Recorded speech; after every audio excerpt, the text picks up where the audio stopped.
WBNE.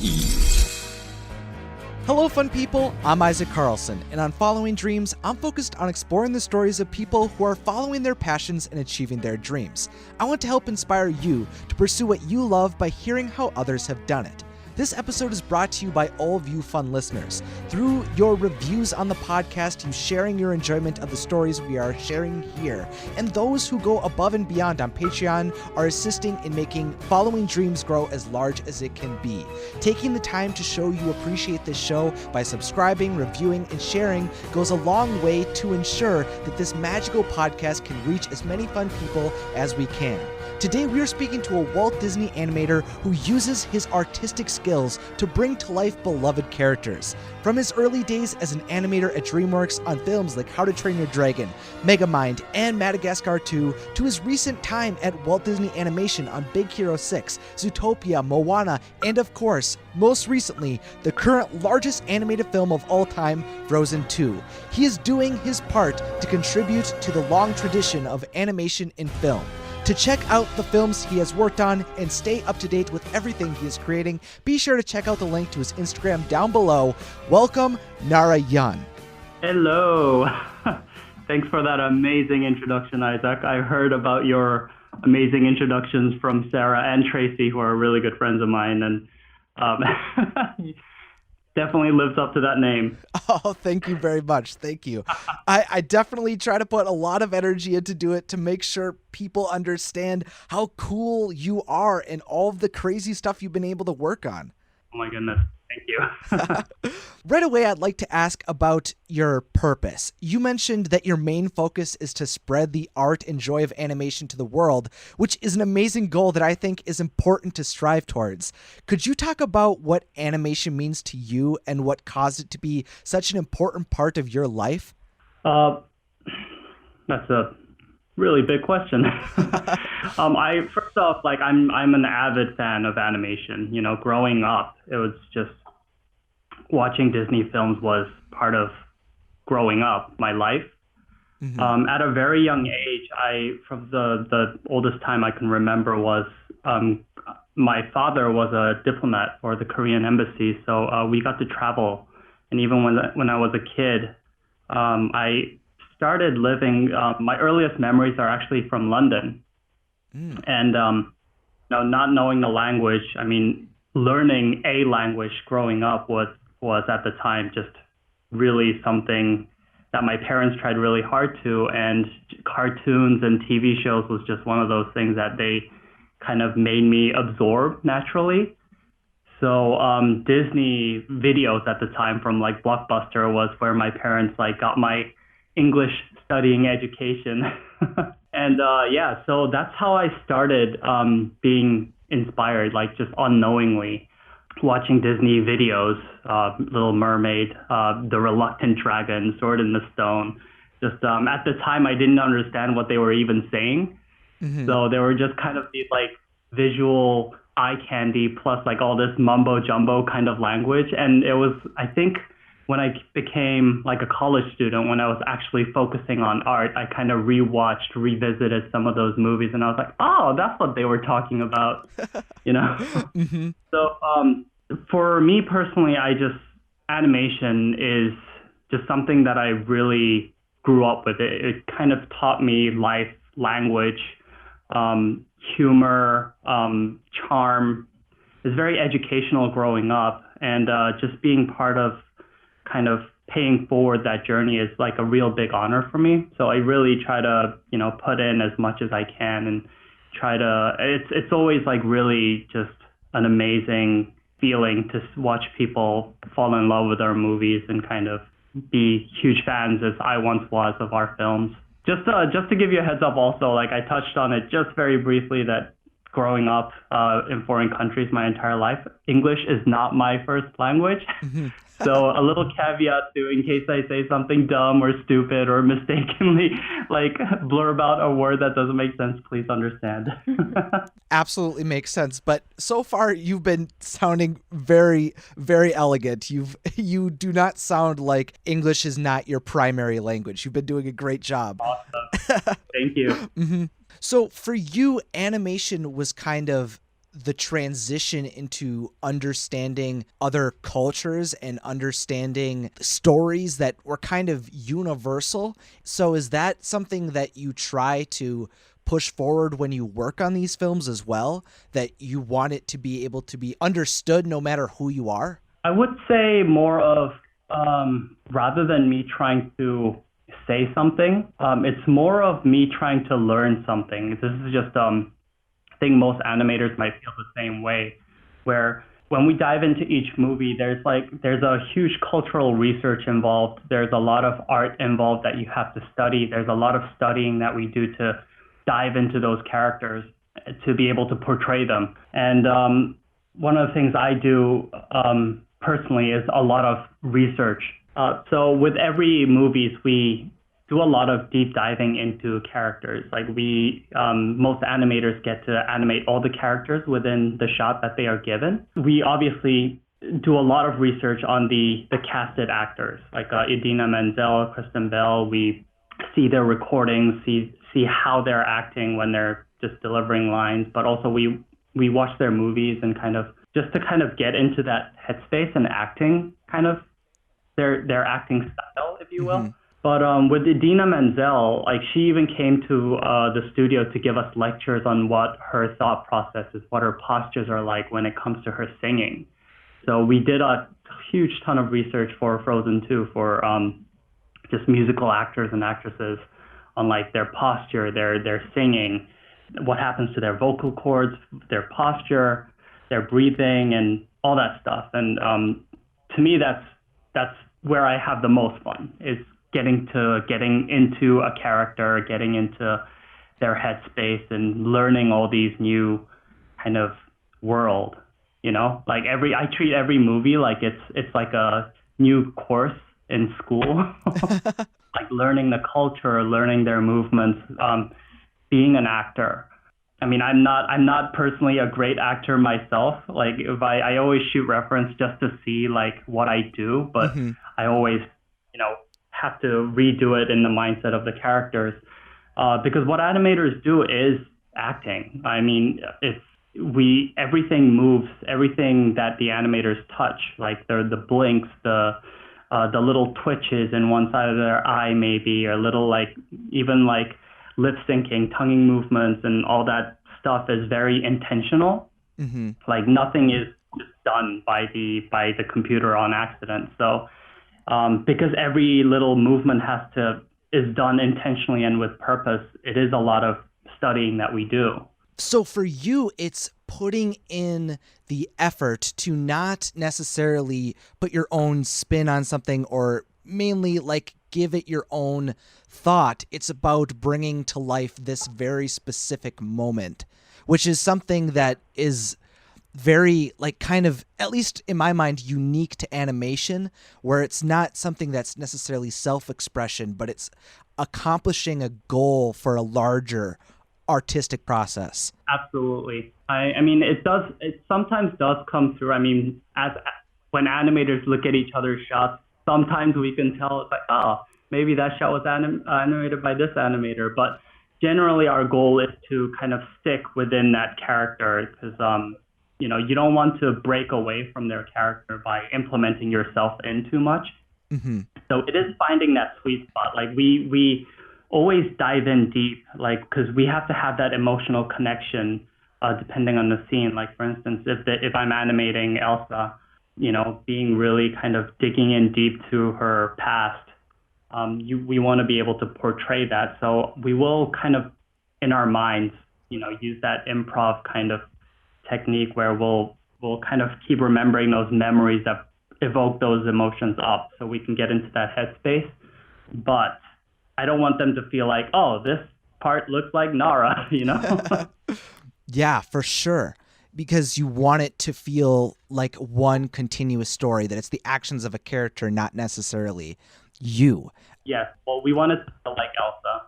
And our supervising animators that usually lead a character generally do a really good job trying to hone everybody in, because we have about 80 animators animating a movie. So, everyone acts slightly different. Everybody brings different memories into into their, characters. So it's the character supervisors usually do an amazing job trying to keep Elsa, keep Anna more consistent to Anna. So it's a lot of collaboration work. And especially since you mentioned that you take on specific scenes and then it's not just taking over one specific character. Could you talk about what that's like? Like, how do you receive a segment of the movie? So we go through a process that's actually called casting in animation. Per sequence, which is about, I think, anywhere between like 5 to 8 minutes. They cast about, I would say, anywhere between 10 to like 20 animators, depending on the complexity of the shot, of the scene. And we're given sections to animate, basically. And whatever's in that section, whoever characters are in that section, we have to animate. Like, we don't have like a Olaf specific animator. We don't have like an Elsa specific animator. We have to animate the characters in that scene. So so it's sometimes it's really challenging, but half of it's really fun because we get to live all these different characters. So that's something that differs from traditional animation? Because that seemed like, at least from the way I would watch like bonus features, was that in the past there was someone who would take over one specific character. But is this a development of being able to use computer animation? Yes, absolutely. That is one of the main differences. Although we do have, sometimes during production, we will say, wow, this one animator is amazing at animating Olaf. So we need to have a lot of really great key moments to Bert. Bert's amazing animator and one of the amazing animators who animates Olaf extremely amazingly. And Hiram as well. Those two guys sometimes will kind of cast them Olaf because they're just brilliant at it. But for the most part, just because of how the workflow is, a lot of times we will have shots with like 5 different main characters in, and we can't split those into different animators, working on one shot. Mm-hmm. So, and a lot of our animators are extremely capable of getting into everyone else's headspace. So it's kind of like our workflow now. Yeah, and that evolves with the times and evolves with the technology, so that makes a lot of sense, which is something that I just didn't even realize. But that's super cool that you're able to touch the entire moment and be able to take control of keeping everything moving with all of the characters that you see in a single shot. Yeah, a lot of it has to do with consistency as well, from one shot to the other. When you have different animators working on a shot-to-shot basis, sometimes there's some continuity issues where at the end of this scene, like maybe Elsa's talking this, and then you have to get into that same headspace on the next shot. So usually they'll try to cast us in a chronological sequence, like this chunk goes to this person and this chunk goes to that person, just to keep a lot of consistency a lot easier. That makes a lot of sense too. So are you able to say what you got to work on in Frozen 2? What specifically you got to have your hands all over? I can talk about general sections. Mm-hmm. I did a tiny little section of Olaf in the Some Things Never Change song. There's a part where he throws a fish in the water. I did a tiny over there. Mm-hmm. I got to animate Anna when she's on top of the dam. When she's trying to, it's towards the end. I don't want to give away too much in case there's people that haven't seen it, but this kind of defining moment of when she's kind of brought all her strength to lead the Earth Giants to the dam. And I worked on Anna and Elsa while they're in the ship. It's a very kind of emotional scene where Elsa kind of conjures up the magic from the floor, that section. And also one of my favorite moments was animating on Show Yourself. I animated the last part of the song. And actually I got to work with one of my favorite contemporary dancers as well, because she actually helped me kind of choreograph some of Elsa's movements towards the end of the song. Wow, you really got to touch a lot of really intense moments, and those were a lot of the moments that really stuck out in my mind when I watched Frozen. Thank you. Yeah, absolutely. My I forgot one more section because I did get to animate Kristoff as well. I worked on a few shots leading up to his song, and that was really fun too. Oh yeah, absolutely. I can imagine that song really stuck out in the mind of my girlfriend when she watched the film. That Kristoff song was one of her favorite moments. So Awesome. that's really cool. So moving back a little bit towards the more beginning of your journey, going to become an animator, could you talk about what was so special for you about Monsters, Inc., which drove you to pursue being an artist? And what was the first action you took when you decided that this was a path that you wanted to go down? Oh man, I love Monsters Inc. It's a movie obviously done by Pixar, but it was kind of like the defining movie that allowed me to kind of dream of becoming an animator. Always growing up, I watched, Aladdin, 101 Dalmatians. It never occurred to me that, wow, there's people actually drawing these frame by frame. It just seemed like I never thought of it that way. It would just look too perfect. Mm-hmm. And I always kind of back of my mind wondering, like, how is this done? How is this done? But at the time, we didn't have the internet like we do now. So just me as a kid would just watch it almost mindlessly and just kind of with googly eyes, like, this is just beautiful. I don't know how it's done, but it's just beautiful. And then later on, as I get older, I learned, wow, there's actually people drawing these frame by frame, and there is no way I can ever do this. Was like me in like lower school. Mm-hmm. So it was something that I would never dare to dream. And then I think when Monsters, Inc. came out, it felt the characters, although they're not simple, don't get me wrong, but they were very simple shapes. Like Mike Wazowski's is this giant circle, and then Sully is this square-looking monster, and it kind of made me feel like, wow, like they're taking these very simple shaped like characters, and they can put in so much charm and energy, and like all this acting. Through all this acting, it takes you through this emotional roller coaster, and it was the first one where I felt like I really want to do this. I want to take these simple shaped characters and want to be able to evoke these kind of emotions in other people. So Monsters, Inc. was definitely one of my favorites of all time still. And just watching Boo as well, it still brings me to tears when I watch it sometimes. It just made me really think like I really want to do this. And that's when I actually pursued computer animation for college. Well, I think at the time I was in high school when it came out, so I did get a pretty late start when it comes to focusing on art. So all those late bloomers out there, don't worry, it is possible. Did that make it difficult to be accepted to an animation program because you didn't have that large background as some people do when they know that they're going to at least pursue animation?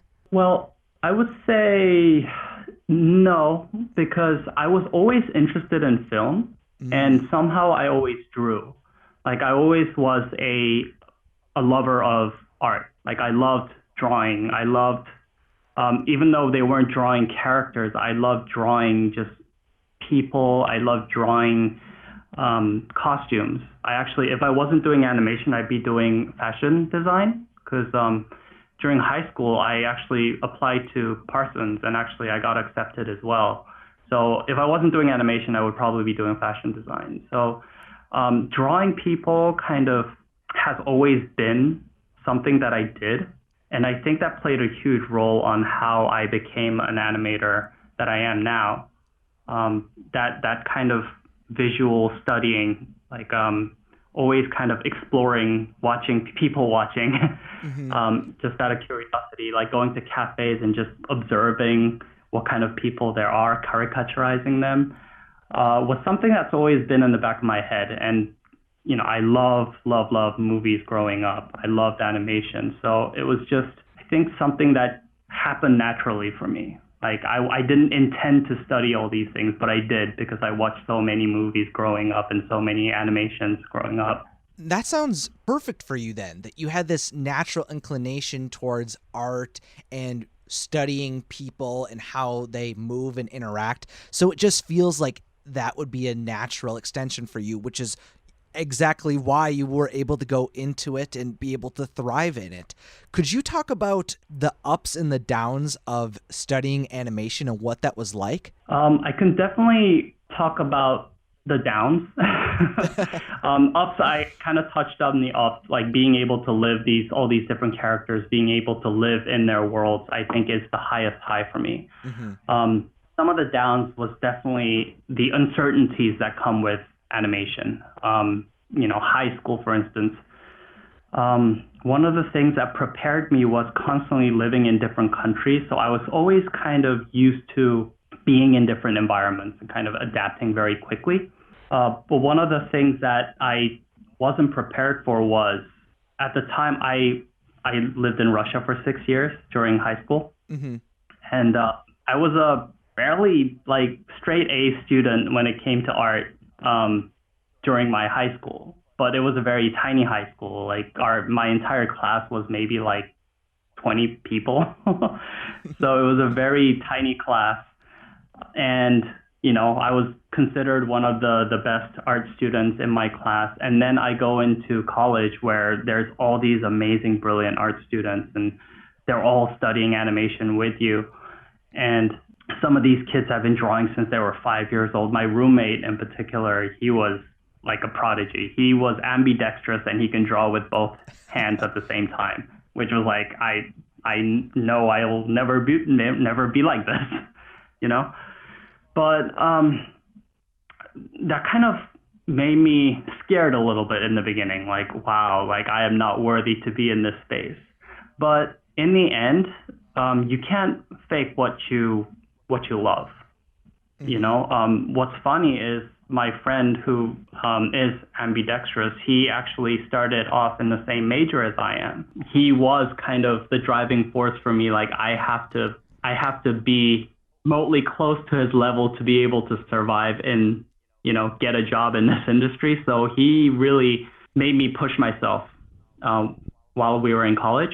But what ended up happening while we were in, 3 years into studying computer animation was just computer animation just wasn't for him. He expected that he would be illustrating more, he would be designing more. It was more of puppeteering and acting with the characters, and because it's a very time-consuming process. You animate per week, I think 2 seconds per animator.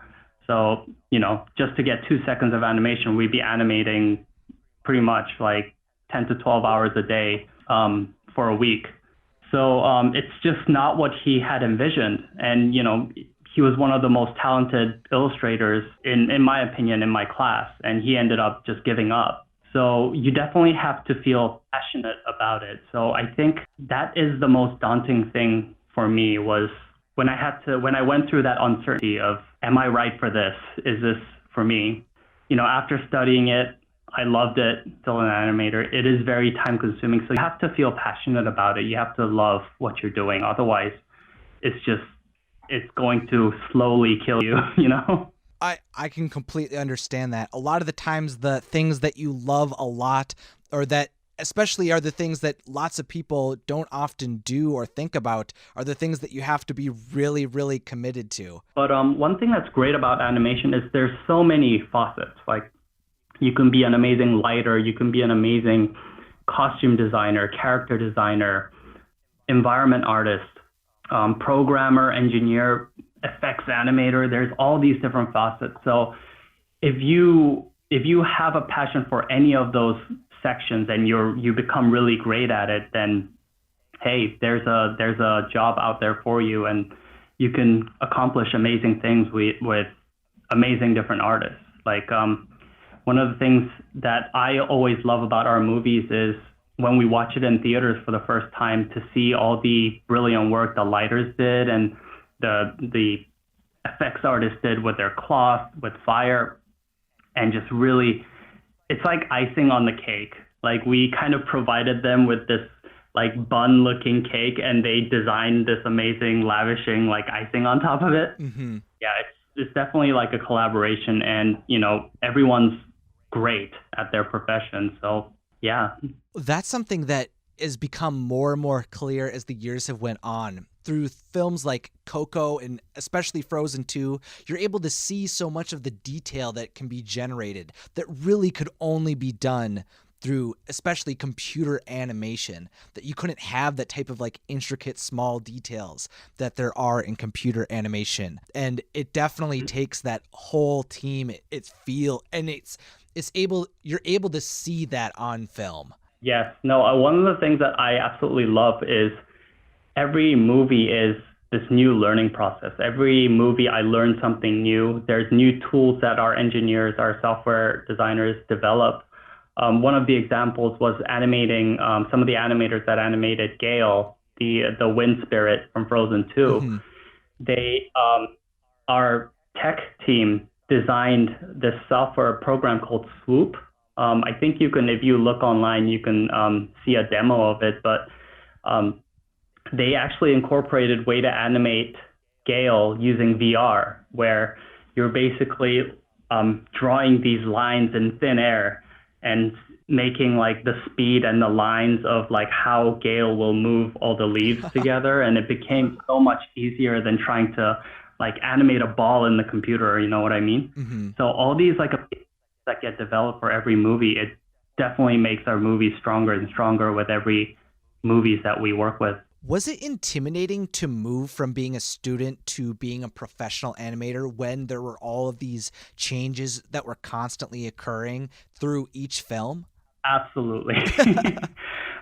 One of the I'm going back to when I first joined DreamWorks Animation. Mm-hmm. I was, just a student trying to prove myself, and one of my cube mates was this amazing animator called Lou De La Rosa. He used to be an animator at Disney, and he animated like Flotsam and Jetsam from Little Mermaid, and amazing, one of the most talented animators I know. Mm-hmm. And just sitting next to him doing like little tests with Shrek that is not worthy to be like on the same like studio with him. But it's part of your learning process. I look at my shots from 10 years back and saying, oh my goodness, how did this make it to film? I should be ashamed. But it's part of the growth process. It's good that you're seeing all those developments, because that means you're growing as an artist. So at first, yes, it is very intimidating to walk among these giants, but in the end, they become your teachers, they become your collaborators, your mentors, and I definitely learned way more being at Disney just by being here, learning from my peers, than I ever did trying to study by myself, like in college. I went to Ringling College of Art and Design, which is an amazing school for computer animation, and all the students there, and I still hear great things about the classes now, but they create a very collaborative environment for students. Like the students help each other bring their A game to their short movies. And that's how it is in the industry. Like you're not just animating by yourself, you're using your friends, your peers to your advantage. Like sometimes when I feel like I'm not quite getting this part of Anna's acting right, I'll go to my female colleague and be like, hey, can you help me like shoot some reference, because there's something about Anna I'm not getting, So it is a very collaborative process, and you should embrace that totally. And so that's something that's really welcomed at Walt Disney Animation, is that you have to work as a team and it's not individuals. Yes. Mm-hmm. It's not a have to, but it's out there. Everyone's really encouraging, really helpful. And most people do. It's not that you have to, because some animators like to work privately, but if anybody needs help, we're all open our doors are open. We're happy to help. And it's Darren Butters is another animator he's a comedic genius. So whenever we need something hilarious, we'll usually go to Darren and be like, hey, Darren, just act silly on camera. So yeah, no, we play, we consider each other just teammates and take advantage of it because you want to make your shot the best it could be, Hmm. you know? So yeah, we use the resources that we have available around us, and we have great animators who are also great actors around me. So I tend to use them all the time. I am a very kind of sometimes trial and error kind of person. I'm not one of those magical animators that could think of the whole scene from the beginning and just animate straight from beginning to end without any, you know, Hmm. going back and revision. I'm not like that. I know I have to go through a few iterations before I get to my perfect thing in my head. So I generally tend to, I do quick thumbnails a lot. Like I actually almost, I don't want to call it traditional animating because I am nowhere near that skill level, but I do using thumbnails, like just plan out like the beats and the rhythm and maybe the postures of the character. And then once I get that down, then I go in deeper and more finessing and all that stuff. So I think for me is when we call it around we call it polishing, where we're done blocking the scene. We have our, you know, key storytelling poses and adding those in betweens. I think that's when I start to feel like, oh wow, okay, something in my head has come to fruition finally. It's when I can visually see that it's working. Hmm. That everything starts to flow. Yes, Hmm. but not to say that exploration isn't the fun part of it too, because that searching portion of it is so much fun too. When you have the ability to show the directors and our, you know, supervising animators, like, wow, this is amazing. This is something that we didn't even think of. This is like bringing extra, because every department is working like that, right? They're bringing basically what they're really good at onto the table and making these scenes perfect. So when that happens, when that magic happens, it feels just magical. Like you feel like you're part of that magic. I think that would be the best part for me when I feel okay, I've accomplished something. Yeah, because it sounds like when you're working on these massive projects, there has to be a lot of patience involved when you know that it's going to take a long time to animate the whole thing. People have spent time developing all of the songs and all of the story elements. It's a huge process. Is it difficult to remain patient as the movie continues to develop? So it's not really patience because I feel like we're always on our toes. During, I think, even up until 2 months before we were finishing animation, we were going through story changes. So we're always on our toes. We're always looking for, searching for whether we made the right choice for acting.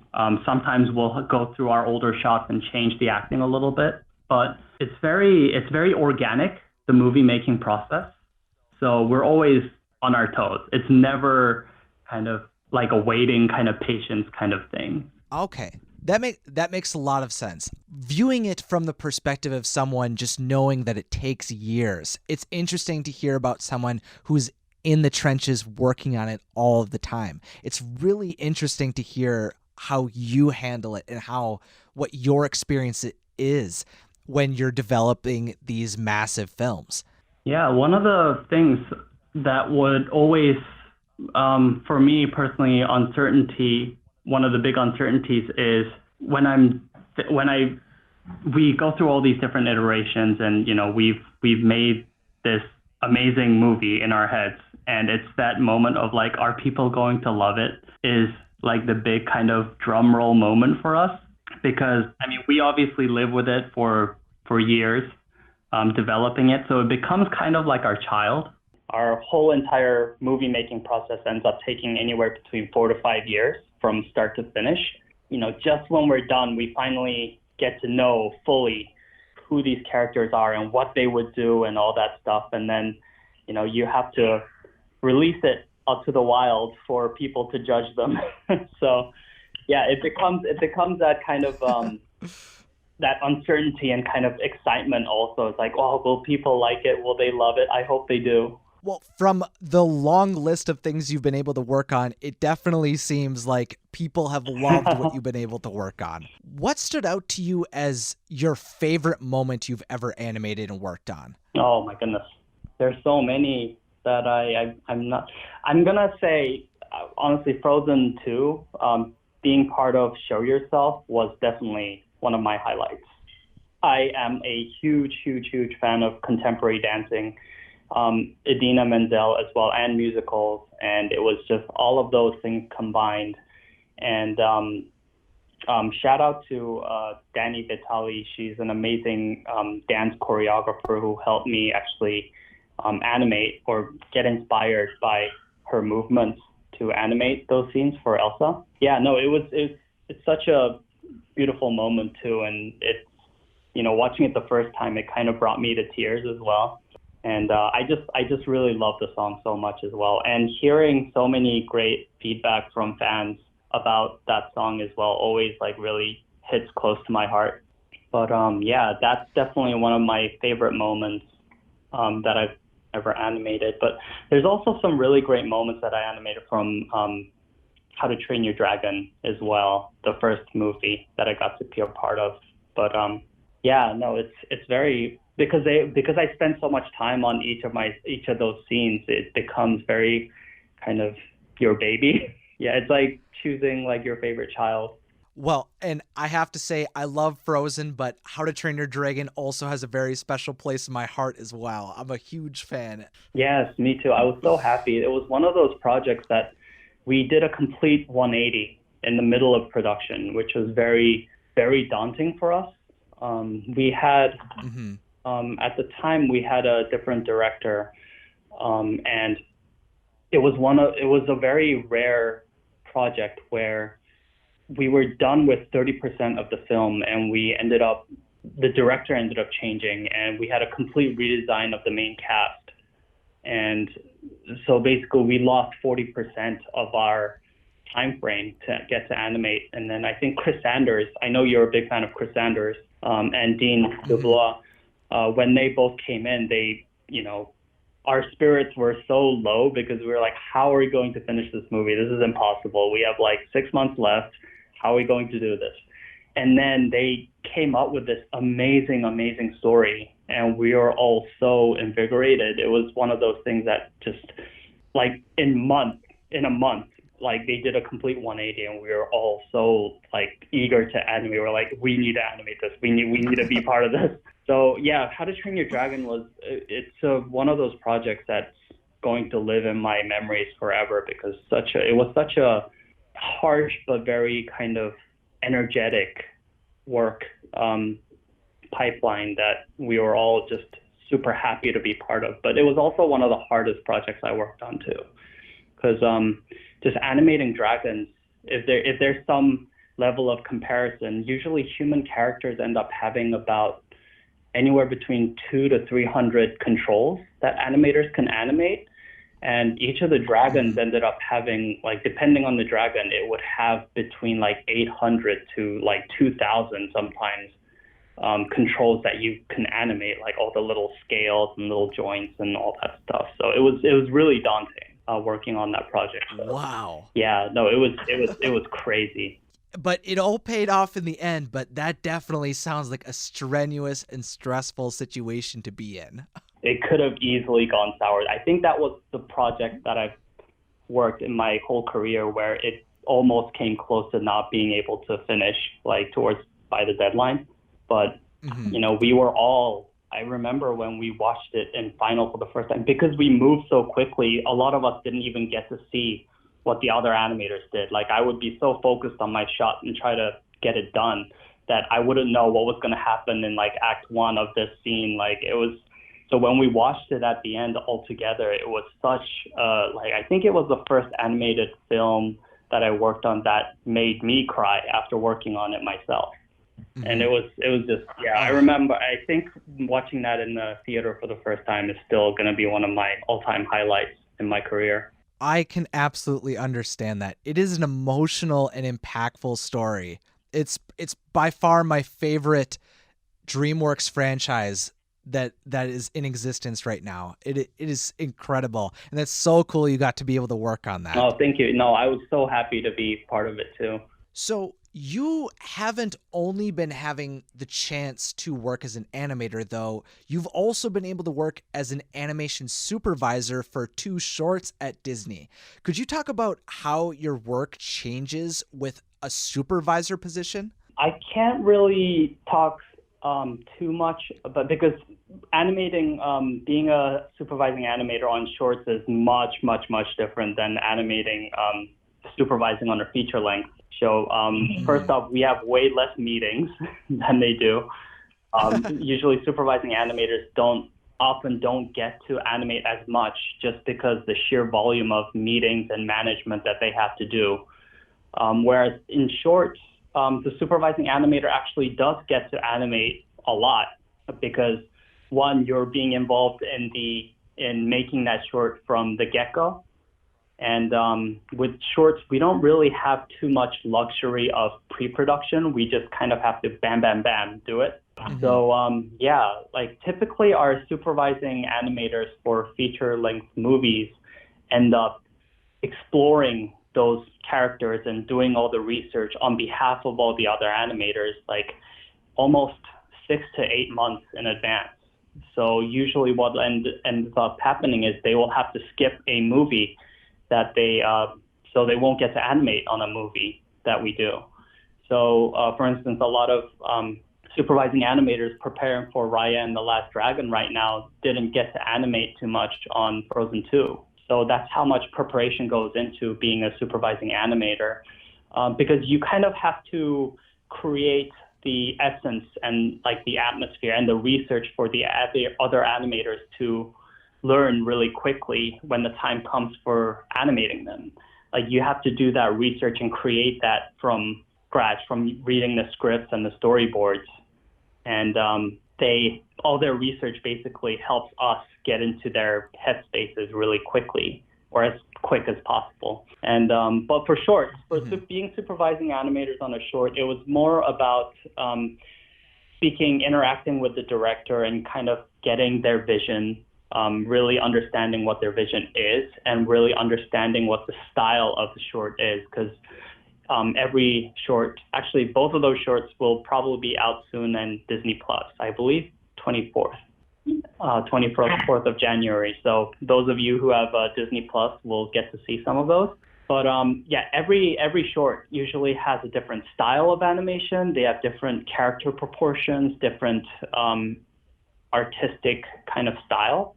And your job as a supervisor is to quickly understand and help develop that style with the director. And usually we have about a team of anywhere between 5 to 10 animators per short, and basically working with them kind of get the director's vision across. Sure, that makes a lot of sense. So now that you've had that experience with being a supervising animator, is that something that you hope you'd get to work on more in the future? And where do you see your journey going towards in the future? Growing up, also, I've always loved the art of storytelling, and I think that's what I'm training myself to do constantly over here. I'm learning to be a better actor and better storyteller. And that's what I want to do as well. Like during my off hours, I'm writing stuff. I'm kind of doing doodles as well. And I think my ultimate goal is to become a storyteller in the future as well. And I think animation is just something that I'm mastering to take advantage of. Like I want to take advantage of this skill set and be a great visual storyteller. And yeah, I'm constantly getting practices. I actually have done quite a bit of freelance work outside of the studio as well, on projects where I get to experience those opportunities. And still to this day, I'm practicing a lot. And it's always great to be in an environment like Disney where you have like the best of the best and you learn from them every day and kind of, in awe, just like, how do they do that? I need to talk to this person, because everybody's just really amazing. Everybody's an amazing artist. They're the master of their craft here. And it's being in a pool of these talent is just, you can't help but absorb some of that energy from them. Mm-hmm. Nara, you've been able to work at DreamWorks and Disney and be able to work on How to Train Your Dragon, Big Hero 6, Zootopia, Moana, and of course, Frozen 2. Could you tell the listeners what you feel is the number one piece of advice that would help them follow their dreams? I would say I want everybody to be more, I think the best advice I can give is people to be more open and more accepting of what their passions exactly are. It's not something that should be forced. A lot of students ask me this question. We're like, what must I study to? What must I do to, become this? And sometimes it's not always what you want to hear, but you have to find something that you have to be happy with, especially when it comes to animation, because it is such a very time-consuming art form that if you don't like it and if it's not for you, I'm going to be the first one to say, I just want people to be more accepting. I want to tell people to be more accepting of what they like to do. Like, if you love to draw, like, do something that makes you want to draw more. Choose a profession that you're happy with, because you want to be happy. It shows in your work too. Like, you have to enjoy what you're doing. Otherwise, you're not going to, that passion isn't going to come through to your work. So that's what I want to tell people, just to be open to exploration and be open to accepting what they love to do and pursue that. Absolutely. It's about figuring out what works for you and going after that.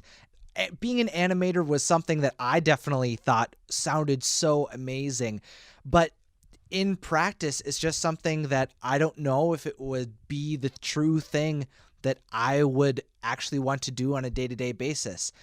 And I found something that makes me happy, being able to work in social media, be able to talk to people like you and about how you're creating these things. It's an absolute pleasure. And I appreciate you being able to come onto the podcast and being able to talk to me today. Oh, thank you so much, Isaac. I actually, after Sarah introduced me to you, or you to me, I went through all of your podcasts and I loved every single episode. I just loved hearing all the different, kinds of people that you're inviting and all of their, journeys and their experiences and just life lessons are just really interesting because, they're all very passionate people. We wouldn't be doing every one of your guests wouldn't be doing what they are doing if they didn't feel passionate about it. And it's something that definitely comes through their work. And I'm just really happy that I got to be part of this guest list as well. Well, thank you. That was a huge compliment. That means a lot. That was really cool of you to say. That's it brings a smile to my face for sure. To all of you who are listening, if you haven't seen any of Nara's work before, you can find links to everywhere he is on the internet in the description, along with a list of all of the movies he's worked on. And if you enjoyed this discussion, let me know by rating the podcast and subscribing. Also, it would mean a lot if you followed me over on Instagram at WatsoVideos and considered supporting the show by supporting me over on Patreon, which will also be linked below. Following Dreams is a proud member of the podcasting network WBNE, which is a family-friendly group of podcasts who work together to grow as one. With fantastic shows like Sincerely Us, Bay Goals, and Bacon and Eggs, you're sure to find a show to listen to that will continue to brighten your week after following Dreams. Dear listener, today's going to be a good day, and here's why. Because today, you're about to find your new favorite theater podcast. I'm Becca. And I'm Eni, and we're the host of Sincerely Us, a podcast for the casual musical theater fan. And when we say casual, we mean casual. We don't know every show in existence, and we don't pretend to. Our show is mostly about how perfect Jeremy Jordan is. And what we would do if we met Lin-Manuel Miranda on the street. I would be unable to move or form words. This is a show for theater nerds, by theater nerds. Every Wednesday on WBNE. Sincerely Us. You're gonna have to get used to that shtick. We use it every single episode. To all of you fun people who are out in the world, thanks for listening and have a magical day.